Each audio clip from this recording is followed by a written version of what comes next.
base 7.2 is going to feel like 7.1 because you're doing the same thing, but you're doing it with different information.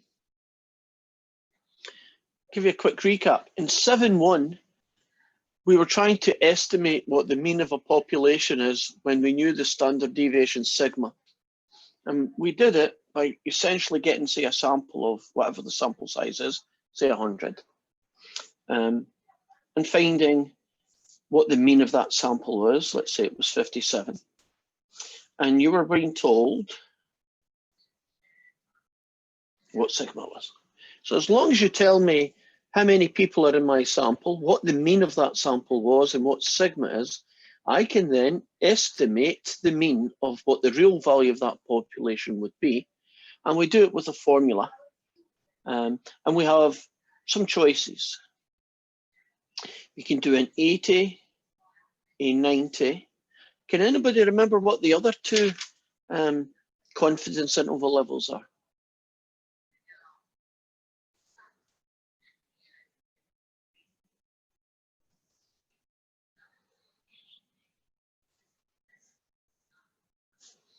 $95 and $99. You nailed it. Yes. So it depends on how confident we want to be that the interval that we generate contains the population mean. So if you want to be 99% sure, the interval has to be really big. If you're willing to be 80% confident, then that interval would be quite small. And so one of those gets chosen. And let's just say, for argument's sake, it was a 90% one. Then the formula for a 90% confidence interval is essentially the mean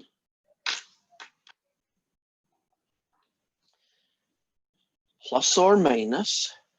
In this case, the magic Z score for that guy, I think I'll put them in red just to be different. This guy is 1.28. This guy is 1.645. This one is 1.96. And this last one is 2.58. So the formula would be the mean. One of these magic scores, I'm going to use that as a placeholder for it, sigma over root n. In this case, our mean was 57. For a 90%, we would use this decimal, which is 1.645. And for every 90% confidence interval, this number stays put. It's the same number. Now, sigma in this case is 4, and the whole thing is over the square root of 100. And we typically break this into two pieces. There's the 57 piece, and then we get this calculation. And this fella looks something like this. 1.645 times a 4 divided by the square of 100, which I know is 10, and I get let's just call it 0.66. Does anybody remember what name we give to this piece, the 0.66? It's got a special name. The margin of error? That's the guy.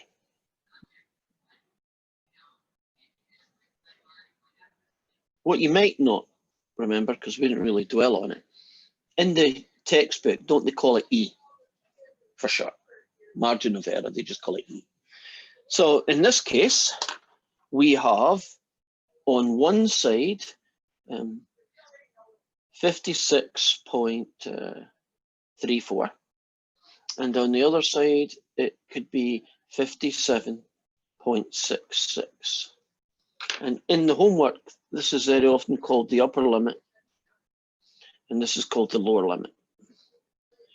So what this is telling us, that for this particular question, we are 90% confidence that the mean of the population is somewhere between 56 and a bit and 57 and a bit.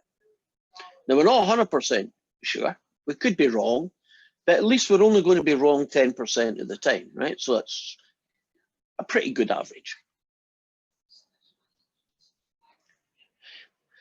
pretty much everything that 7-1, most of 7-1 is about, wasn't it? I think we did a lot of hummingbird questions, but that was essentially it. Now, let's switch places and show you the new situation. Very similar, but still got some differences. We're going to estimate the mean of a population when sigma is unknown. And in real life, do you know that is much more realistic? You know, you just don't know what sigma is most of the time. So it's more realistic. So how do we tackle that question? Well, let's suppose it was the same story as here. And I got a sample of 100. And the mean was 57. So let's pretend it was the same story. Now, I don't know the population standard deviation is 4. Right? I don't know that. But can I find the standard deviation of my sample?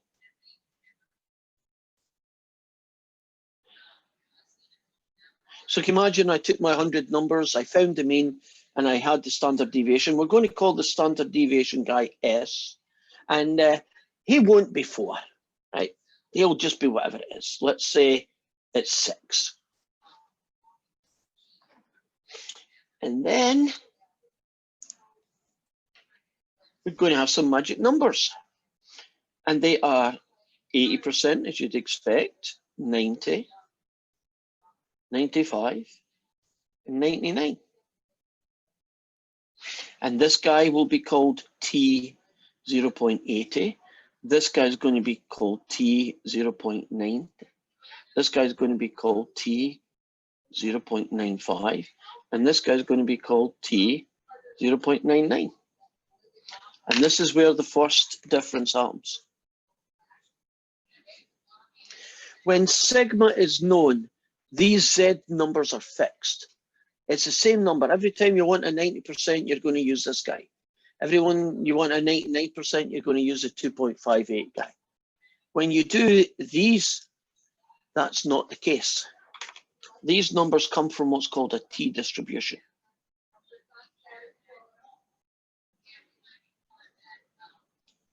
And these numbers depend on the sample size. So if a sample was 200, these would be different.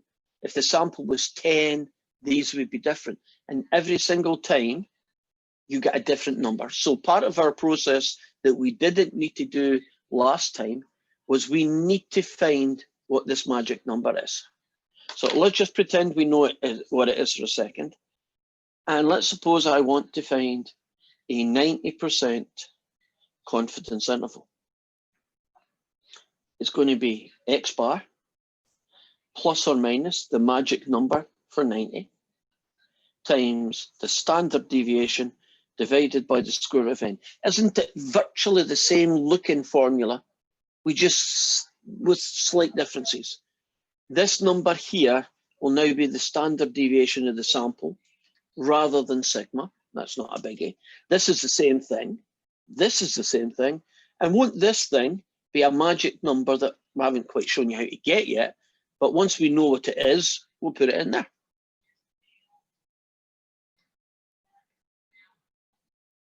So far, so good. So this is going to be 57 plus or minus a number that I still haven't told you how we're going to get it. 6 divided by square root of 100. And then that's going to turn into 57 plus or minus the margin of error. Right, at this point, we need to get into the weeds. I have a sample of 100. I need to find the magic t-score that goes along with that guy. So far, so good. Now, here's the first thing that's a bit weird, but you have to do it. There's a guy called degrees of freedom, a number. The degrees of freedom is basically 1 less than your sample size.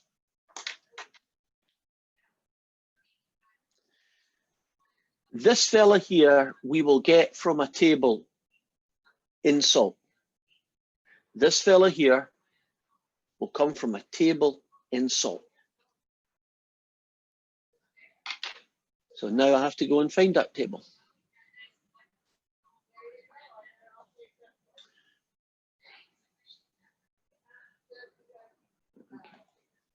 So you're looking at this fella, right?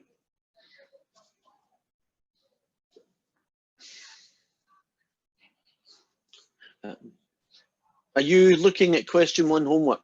Is that what you're saying? Okay, so you see this little link, students T distribution, I'm going to click on it. Can you now see a funny looking table with lots of stuff going on?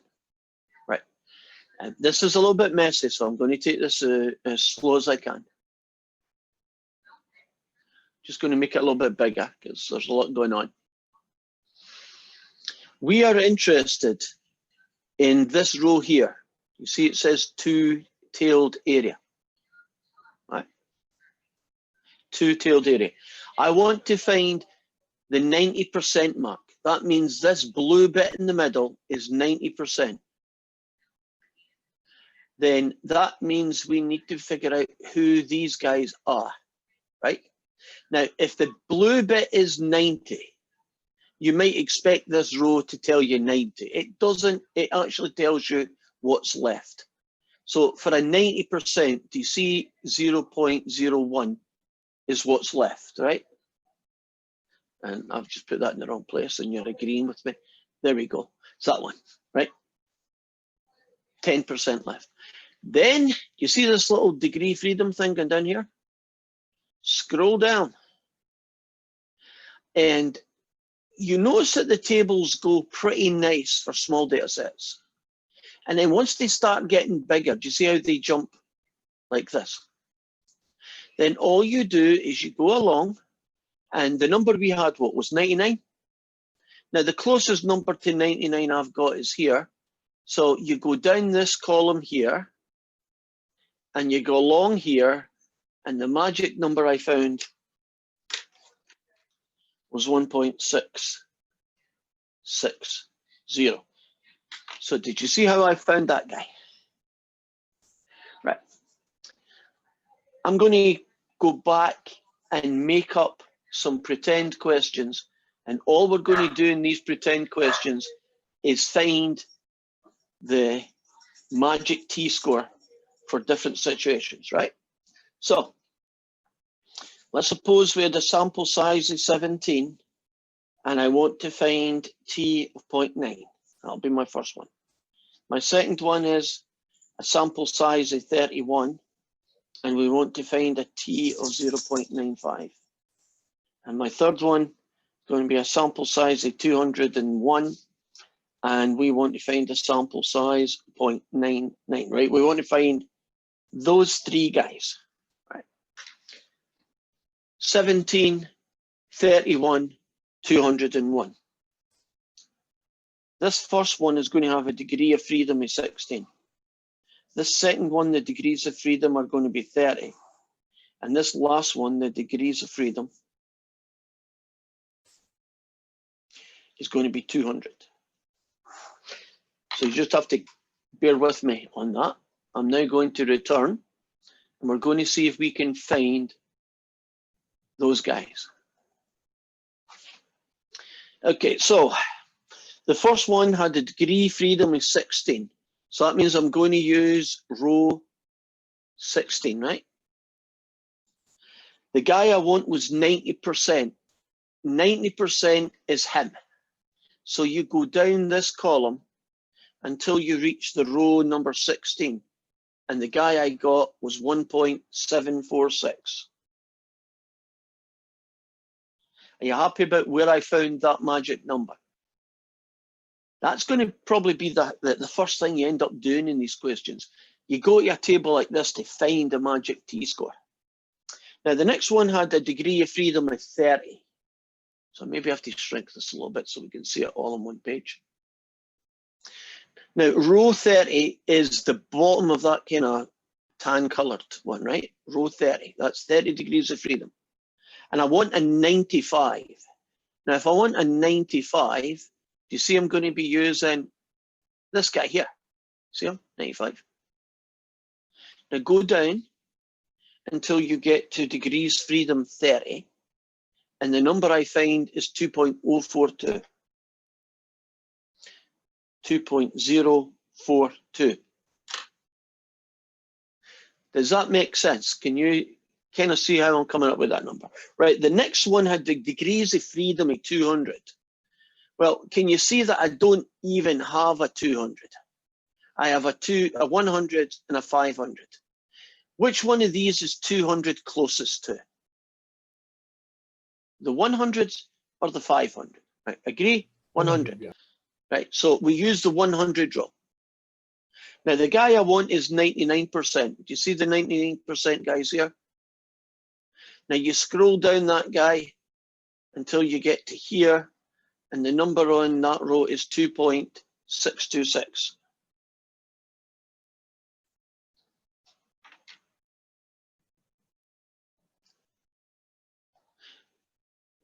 Do we feel comfortable about how I went and found that important first thing, which is find the magic t-score?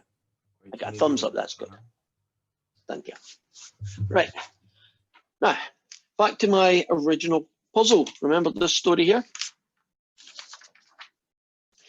The magic score for T090, when you had 99 degrees of freedom, came out to be 1.660, right? I got it from the table, so I'm now going to use it.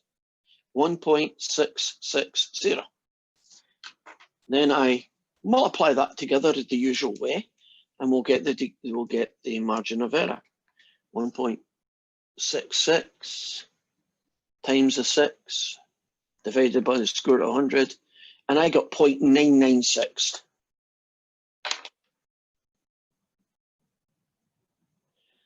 Now, yeah, why not? Would you agree it's pretty much 1, if you round it off? Which means 56 to 58. And that guy there is the margin of error, right? The 0.996. So very often you'll be asked in the question to give me the lower limit, which will be the number 56, the upper limit, which will be the number 58, and the margin of error, depending on what kind of accuracy they're looking for, could be 1, but it might be 0.996. Depends if they want 2 or 3 or whatever decimal places. Now, with that little bit of a hiccup, there's an awful lot of overlap, isn't there, between what we did in, what we did in 7.1 and how we adapted to section 7.2. Any questions?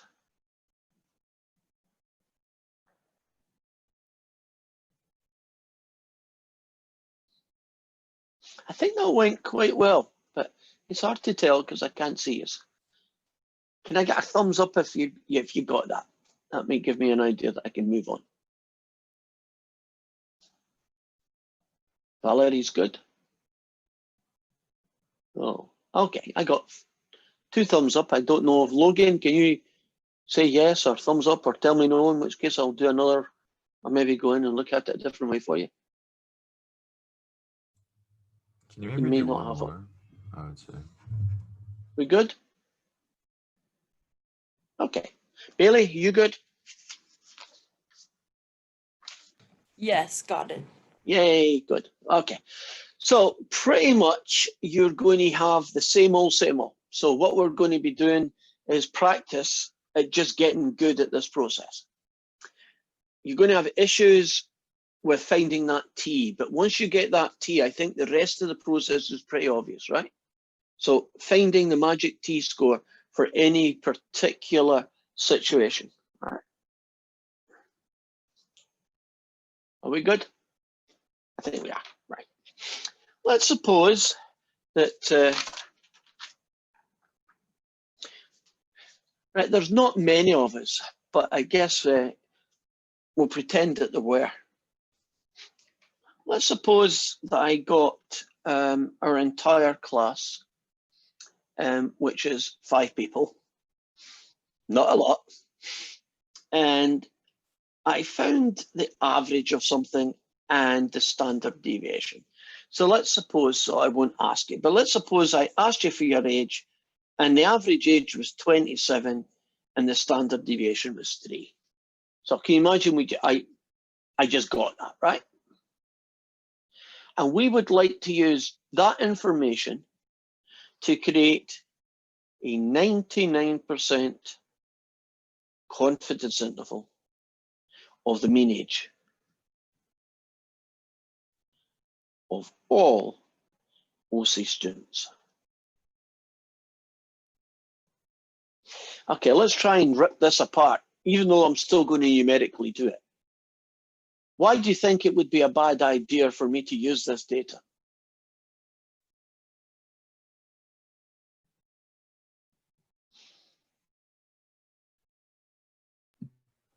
Because it's a really small sample. Definitely is. When you do not know the population standard deviation, if you don't know it's sigma, if you don't know for sure that the population is a nice bell-shaped curve, right? Nice moon-shaped curve. Tiny samples are fraught with danger. Even if you do know those things, couldn't a sample of 5 just be unluckily old? Like I just happened to pick 3 older students or 3 younger students, or, you know, can you imagine it would be quite easy to get distorted by just 1 or 2 slightly atypical people. So size is definitely a bad idea. You shouldn't ever do a sample of 4 or 5 or 6, although physically we can, unless you had no other course, right? There's no way to avoid it. There are situations I can imagine that. Can you imagine that you're a conservationist and you went to a very small Hawaiian island and you wanted to know a little bit about a very rare duck species that lived there, right? It's the only place in the world that this duck lives. And it's very rare. You might find it quite hard to get a big sample size because maybe there are only a couple of 100 ducks in the whole island. And you don't want to risk hurting them by trying to catch them all, because that could be quite dangerous, right? Because you might kill 1 or 2, even with the best will in the world. You know, nets, they get trapped, you know, they get hurt. And so you might just decide that you'll live with a small sample because that's just what you got to do. So you can, and you have to be a bit careful about sample size, but occasionally you have to do it. Would you agree that is the main reason?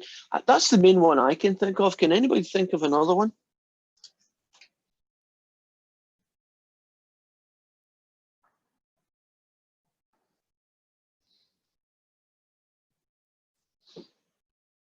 No, neither can I. Maybe lack of funding. Oh, there's the reason.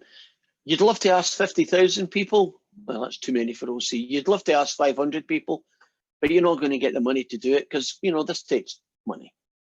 Right, let's go through the process numerically. Since this sample is so tiny, would you expect a big gap, a big interval, if you're going to be 99% sure? Yeah. I wonder how big it's going to be. Do you think it may be plus or minus 10 years, right? A margin error of 10, maybe 15 years even, right? Could be ridiculous. It could be plus or minus 50 years, right? Well, let's find out. I need to find this guy, right? That's pretty much step 1. Now, what do I know? Oh, God. Aren't the degrees of freedom 4? Right?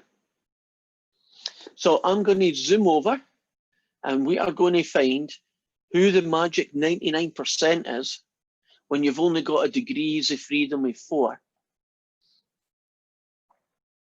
And if you look at the row 4, which is this row here, you see it? And you do a 99%er, do you see that we get the number 4.604? You see that guy? 4.604.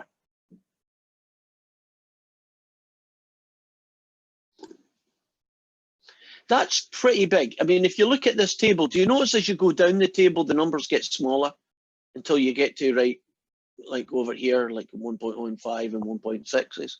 So that's pretty massive. So step 2 is pretty much the formula. To get a 99% confidence interval, we're going to do a mean plus or minus the magic z-score, standard deviation, divided by the square of n. The mean is 27. The magic guy is 4.604. The standard deviation is 3.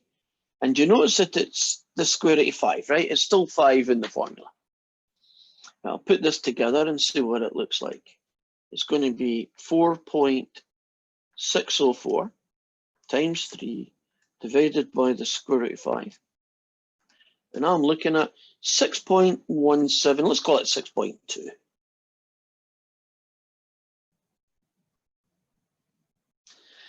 So it could be 20.8. It could be as high as 33.2. This guy is the upper limit. We're still on the screen. Oh, shooting space. Did you notice I didn't swear there? Did you see the self-control? So sorry about that. There's the magic guy I got from the table. Here's our formula. 27 plus or minus that magic number. 3 for the standard deviation. Square root of n is 5. That came to 6.2 on my calculator. That's the upper limit. This is the lower limit. And that guy is the margin of error. So plus or minus 6 years roughly. Well, there's a lot of variation in that, but at least it's better than nothing, would you agree?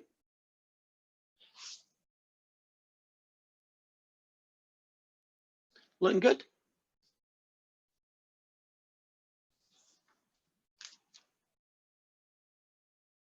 Any questions before I move on?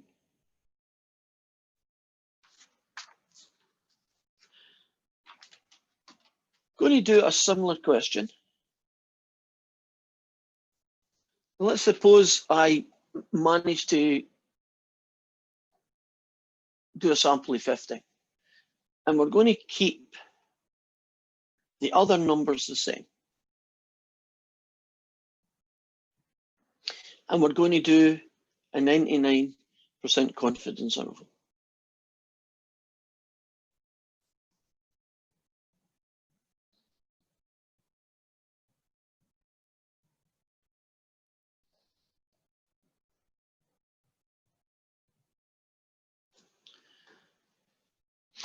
Now, we're going to be doing a degrees of freedom of 49. And that we'll be getting in a few moments is this guy. Let's talk about what we think is going to happen. Do you think this interval is going to be as wide as this one? Or do you think it might shrink in size? Yeah, should shrink. And does it make sense that if you ask more people, you're more likely to have more accuracy in your calculation, and more accuracy tends to shrink where the true value is going to live? I wonder by how much. Well, the only real number in my calculation that's going to change, isn't it, is this fella. So I'm going to leave the 3, and that number there, I guess, is changing. It's going to be 50. And let's find out what this guy does. So I'm going to have to do that bouncing back and forward thing. I'll try and remember to come back. Now, we don't have a 49 degrees of freedom. Would you agree?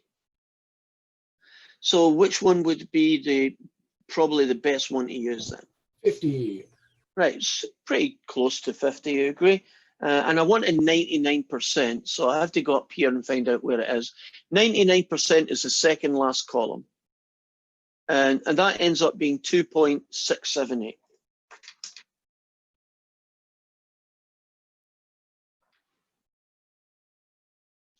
Are you happy about where that guy came from? Right. So now I'll return and we'll finish the question off.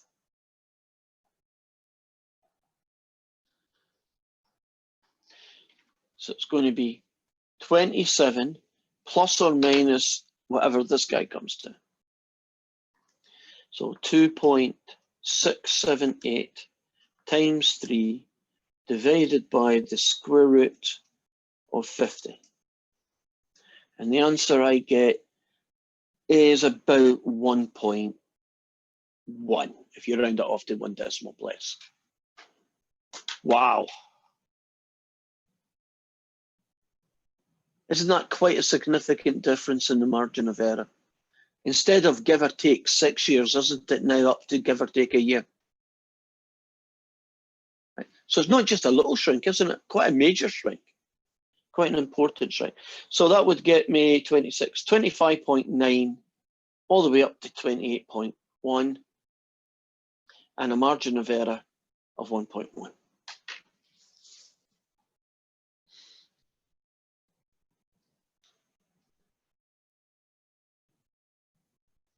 So far, so good. So if you get a question where they tell you this information, this is the way you're going to do it, right? The way I did the last 3 questions. Of course, there is another kind of question or another way that they can ask this question. And this is when they tell you the sample. Right, they give you every single number. Now, when that happens, don't you have to find the mean, the standard deviation, and whatever the magic t-score that you're after is? Let's suppose it was, say, 90%.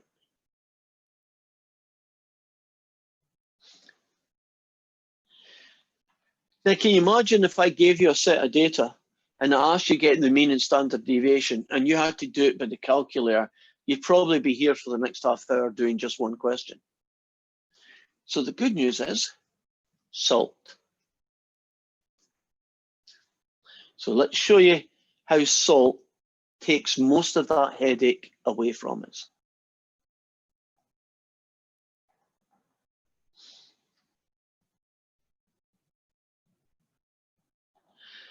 Let's find,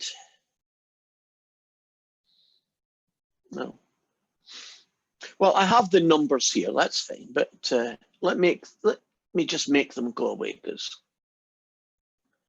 it's better if we don't know the answer, then we can check it, right?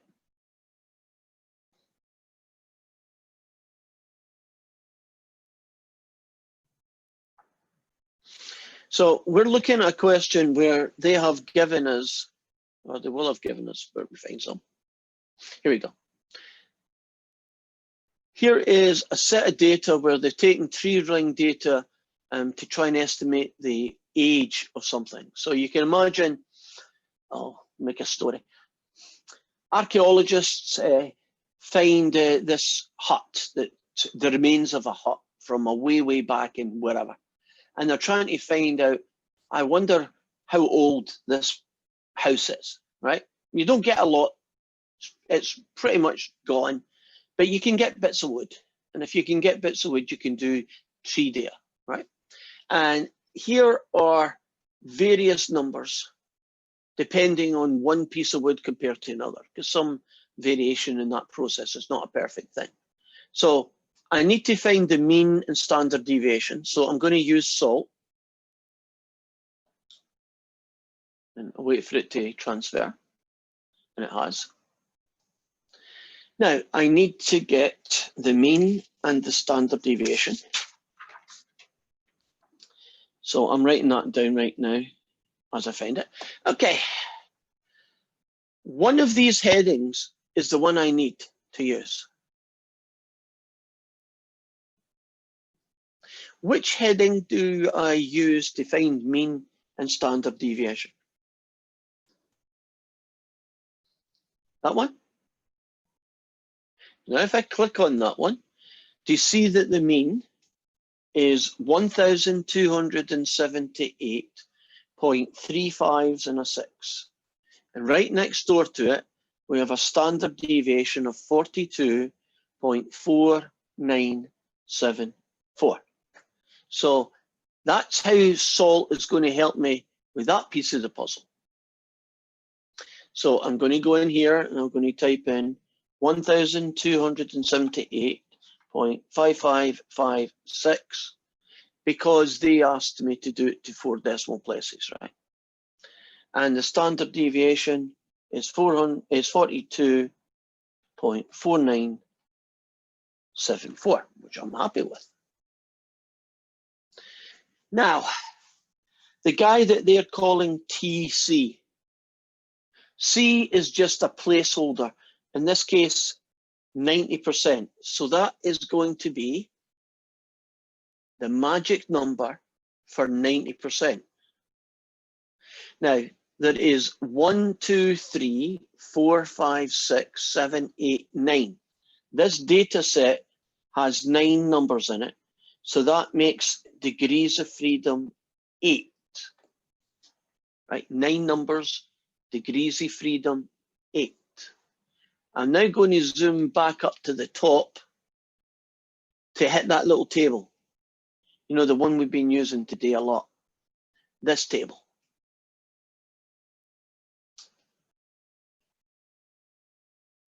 And if you look at the row degrees of freedom 8, which is roughly this row, and then you match it to the 90% guy, which is this column, can you see that the two of them meet at 3.355?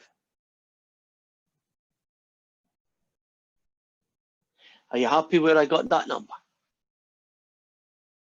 Okay, now I'm going to go back to my piece of paper because you have to do some of it by hand. But didn't salt at least do most of the heavy lifting, right?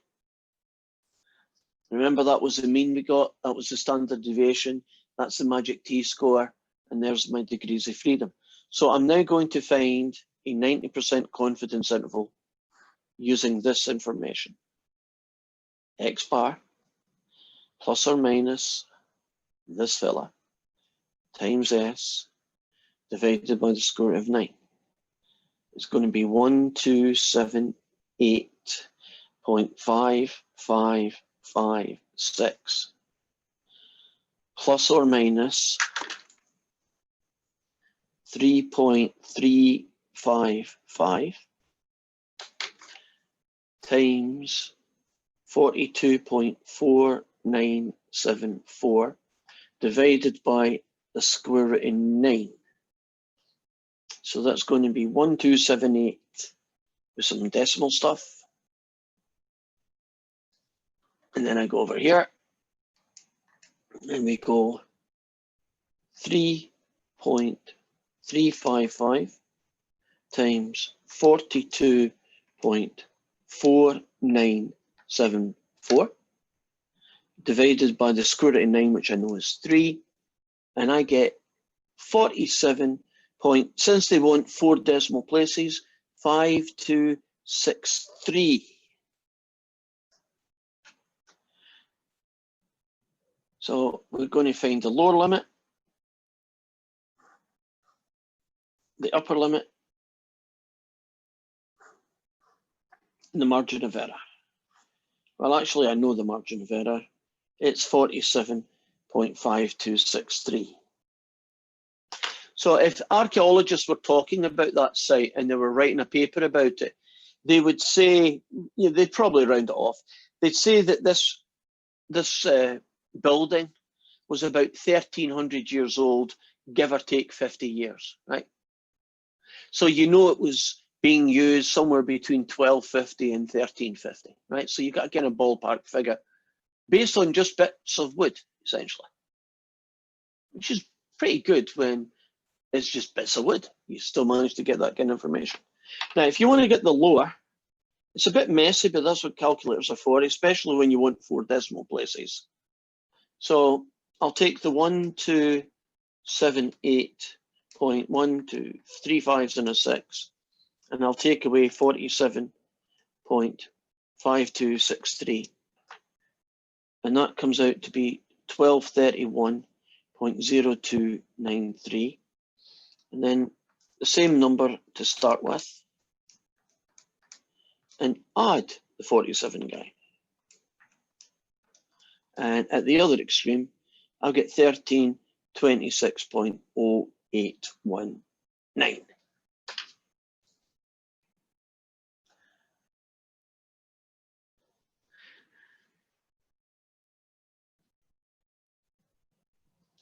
Looking good? Right, that's actually all they asked for, but I think they could ask some really cool questions that they should. I like to write these things as intervals. And let's just round it off.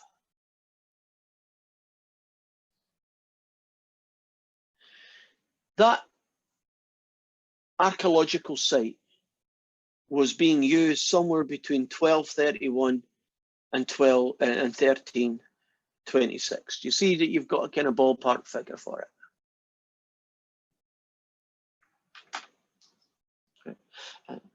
Useless piece of information, but I like useless piece of information. Do you know that, say, about 100 years ago, roughly, a lot of museums had artifacts that they'd found, you know, in Egypt and Greece and Rome, and they found various, like a wooden bowl, or maybe a broken staff, or something like that. And they went and guesstimated how old they were. And they would do other ways. You would look at the style of the bowl, or you know, the kind of carving on the staff, and they'd say that's the kind of stuff that they were doing in 1100s to 1200s, right? And that was this other thing. That's what they were doing in the 1500s, right? It was a kind of very random, kind of almost guessing thing. And then carbon dating came along, which is another way of telling how old something is. And they went and found out that a large proportion of what was in museums were incorrectly dated. They either thought they were a lot older than they really were, and in some cases the exact opposite. They thought it was like a 1700 wooden bowl, and it was a really well-preserved 1300 wooden bowl, right? And it wasn't until we had this kind of calculation that allowed us to estimate the age of something by just using wood's a very classic example, but they can do it with ceramics. They use, I think it's radioactive cesium. When you want to find out how old a piece of pottery is, you can use this magic thing called radioactive cesium level. My usual question, but it's worth asking. Are we good with that question? Are you comfortable about how salt can be used to give you some of the stuff that you need? Are we ready? Oh, I don't know if I actually showed that. I did, right. So you saw me write this. I wasn't sure if that was missing or not. Ready for another one? Okay. Let me zoom out and in.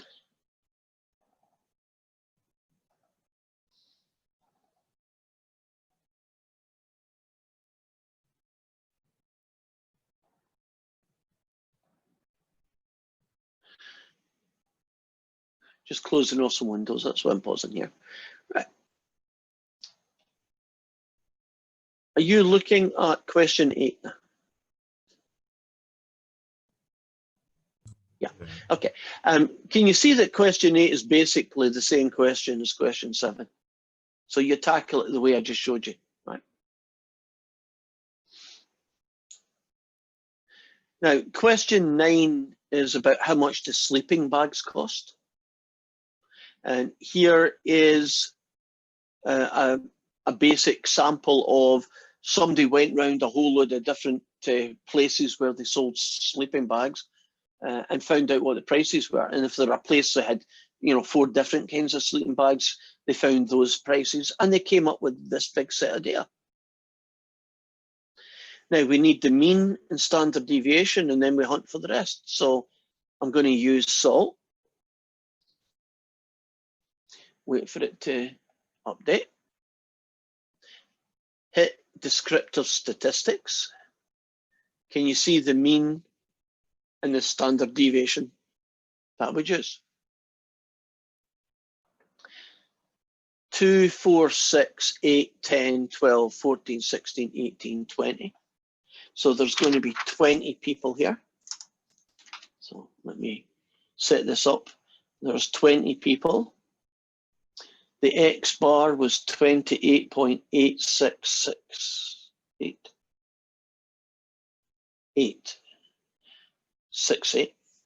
Standard deviation was 84. Oh, darn it, in space. Let me try that again. The sample size was 20. The mean is 84.15, that's better. And the standard deviation was that horrible decimal that I can't seem to get my head around. Okay. Now, I know that there's 20 numbers there, I counted them. And don't I kind of need one more guy? And since I'm being asked to find a 90% confidence interval, then it's going to be T90. I'll zoom up to this guy. There were 20 numbers. That means degrees of freedom are 19. So I'm going to use the second row, this row here. And if you look at 90, where are you? There. And you go down here until you reach 19. The number I got was 1.729. And that's everything that I need to answer the question. So this is 20. Degrees of freedom were 19. That's the mean, that's the standard deviation, that's the magic score for a 90% confidence interval, at least it is. So it's mean plus or minus that guy times S square root of n.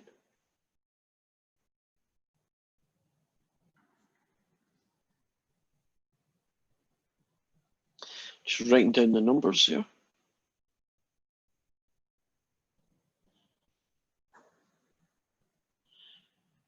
So I have 84.15 and 1.729 times 28.8868 divided by the square root of 20. And the answer I got was 11.17. And by the way, this is money. So it kind of makes sense, doesn't it, when you do money to do two decimal places. So the margin of error is about, give or take, $11.17. The lower and the upper. Right, the lower limit is 84.15, subtract $11.17. So it's about 72.98. And then if you take 84.15 and you add 11.17,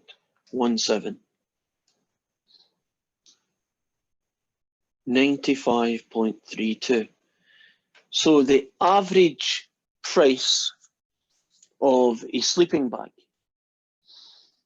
right, if you got every sleeping bag that you could buy in America and you found out what the average price is, it's somewhere between about $73 all the way up to $95. Now, does that mean you couldn't buy a $400 sleeping bag? Yeah, I'm sure you could. But couldn't you probably get a $25 sleeping bag as well somewhere else? So this is the average price of every sleeping bag that you could get in, let's say, America.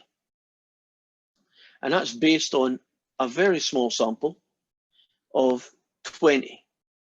Now, provided that small sample is a simple random sample, and provided that the distribution is mound-shaped, this process is valid.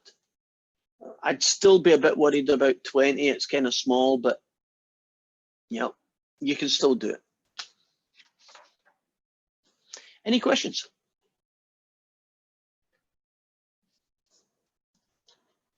I think we need a joke then. Yeah, okay. Beckton, do we need a joke?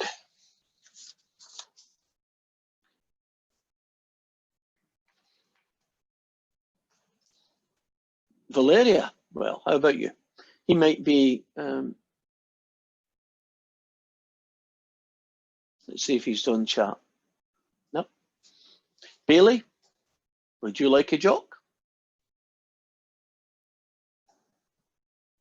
I don't think we've got anyone today, Logan, apart from obviously you. Valeria, are you here? Yeah, I'm here. Oh, good. So there's definitely two of us. The other two, I don't know what's happened. They may be here, but they're not being able to communicate. So what shall I tell you a joke about? Have we picked on the Canadians lately? No. Okay. Scotsman, American, and a Canadian die and go to heaven. And while they're up there, God looks at them and he says, you lot are very young. He says, nobody's looking. If you give me $50, I'll send you back to Earth and we'll be none the wiser. So while this was happening, the 3 dead bodies were in a morgue in Canada. They're lying out in big slabs. And suddenly the American, I should say, comes alive. And there's a doctor there and he's shocked and he goes home and said, you are dead, this is what happened. And he told him about he was up in heaven and how St. Peter said, if you give me $50, I'll send you back to Earth. And the doctor says, well, what did you do? And he says, well, it's obvious, I gave him $50. Look, I'm here. The doctor says, yeah. He says, what about the Scotsman then and the Canadian? What happened to them? And the American said, well, the last time I saw both of them, the Scottish guy was arguing about the price. And the Canadian said he was just going to wait for his government to pay for it.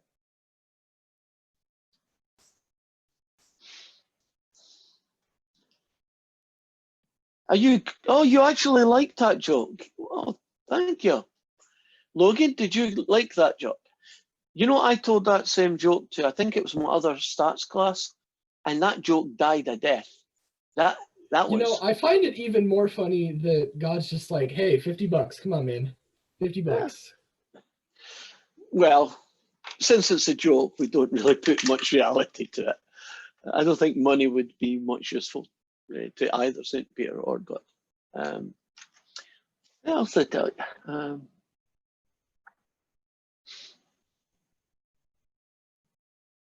No, that's all I got. Before we move on, and we're pretty much done with this anyway, I think I'm going to do 2 more examples just to make sure we've covered some of the stuff towards the end. But has anybody got a suitable joke for me before I move on and start looking at some other questions?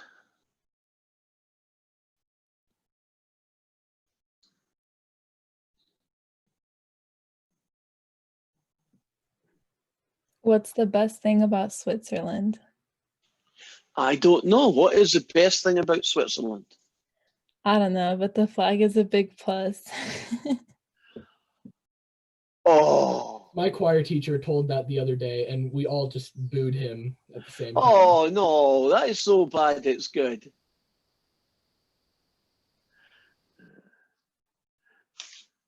I can't think of any others right now. Okay, guys, let's look at a couple of more questions. I've got 2 in mind. I'm trying to find them now. Here we go. And this is the first one of the last 2 questions coming up then.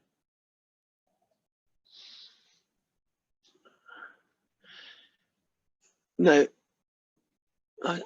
let me see if I can make this bigger, because I don't know what your screens are like. And if I can make it bigger, it would help. Yeah, that is a lot better for my eyesight as well. Now, a lot of information here, and some of it we don't need to worry too much about, but we're going to see how it works. The distribution of heights of 18-year-old men in the United States is approximately normal. Okay. And if you didn't know it, it was 68 inches.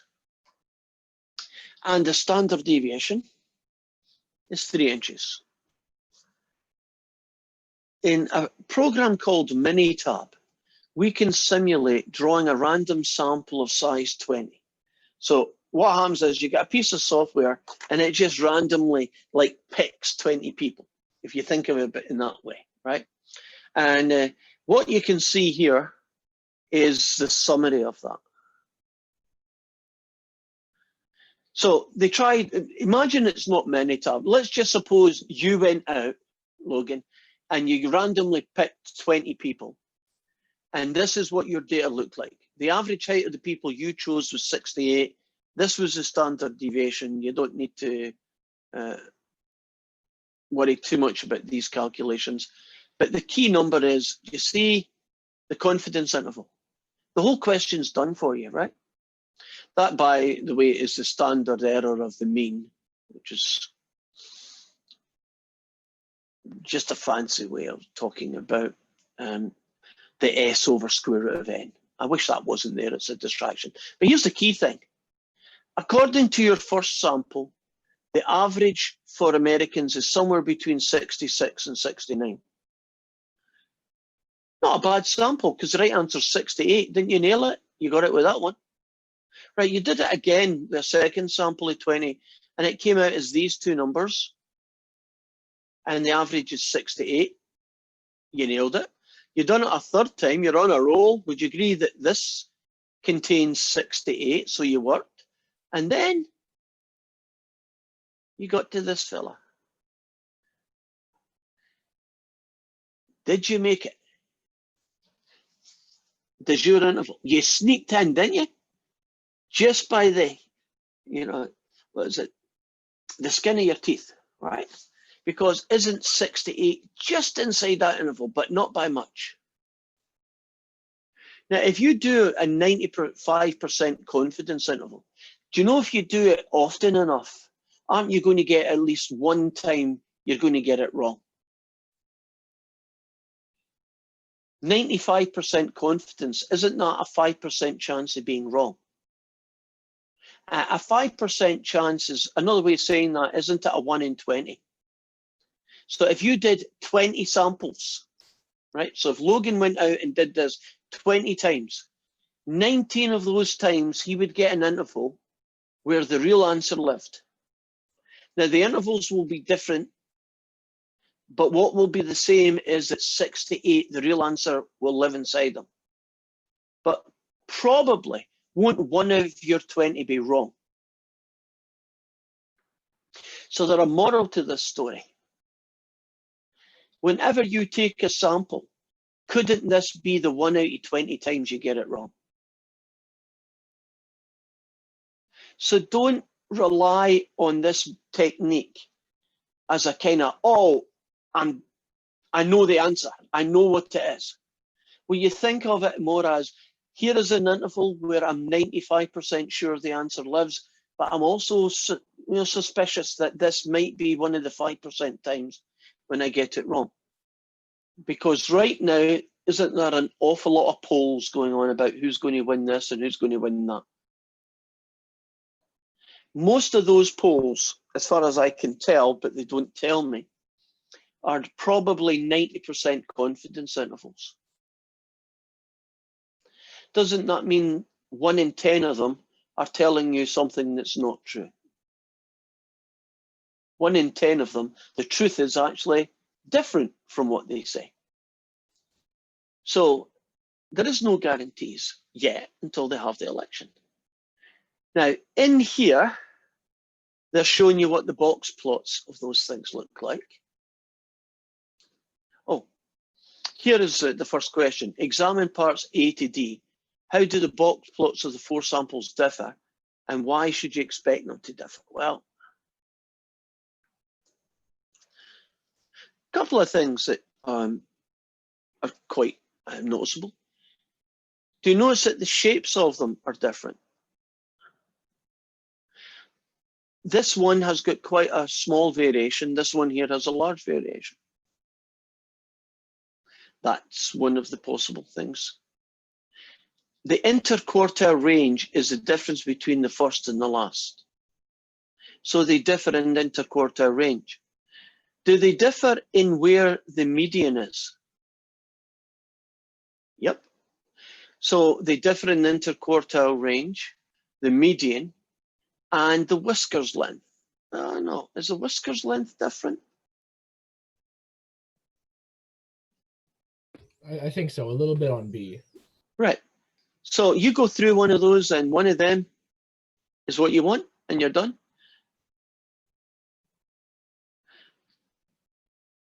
You can do a yes, no, that's a bit weird, but there's two questions there. Do the intervals differ in length? And do the intervals all contain the expected mean? Well, they all did contain, yeah, that one, right? It's do they differ in length? So let's say, no, they don't, or yes, they do. That'll be a judgment call. And then I think I should finish with this fella.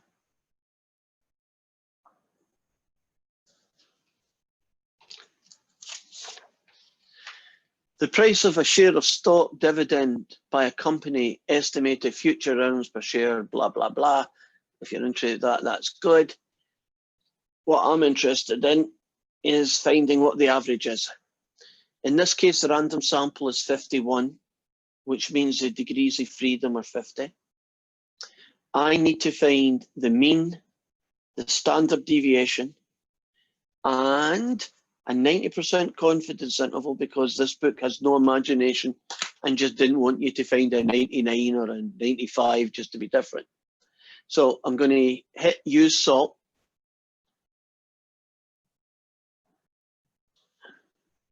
Once this is finished doing its thing, I'm going to go descriptive statistics. And the mean for all of these stocks is about 25.1765. And the standard deviation is 15.4277.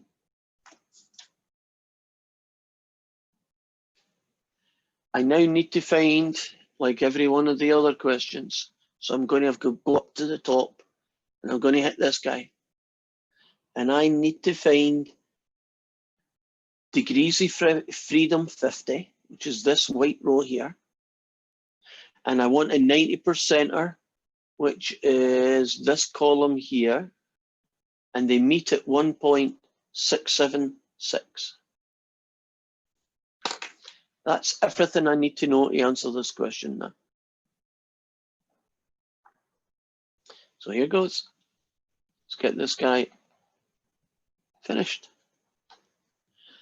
51, degrees of freedom 50, that gave me this. I went into salt and got these two numbers.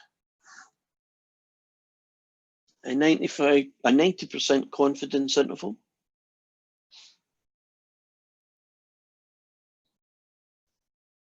Uses this calculation, which is 25.1765, give or take 1.676 times 15.4277 divided by the square root of 51. That should be pretty messy. I should round that off because it is money, so I'll do that. Last time for today on this. 1.676 times 15.4277 divided by the square root of 51. And now I'm looking at 3.62. So lower limit coming up, 25.18, take away 3.62. So the stock might go down as low as $21.58. And 25.18, add 3.62, and that would come out a rather interesting number. That's the upper, and that's the lower. And that number there is our margin of error. Now let's, before we finish off here,